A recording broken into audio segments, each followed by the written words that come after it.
श्रीमहालक्ष्मी क्षीरसागरकन्यका उत्तिष्ठ हरिसम्प्रीते भक्तानां भाग्यदायिनी श्रीलक्ष्मी श्रीमहालक्ष्मी क्षीरसागरकन्यका उत्तिष्ठ हरिसम्प्रीते भक्तानां भाग्यदायिनी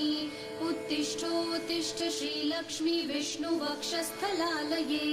उत्तिष्ठ करुणापूर्णे लोकानां शुभदायिनी उत्तिष्ठोत्तिष्ठ श्रीलक्ष्मी विष्णुवक्षस्थलालये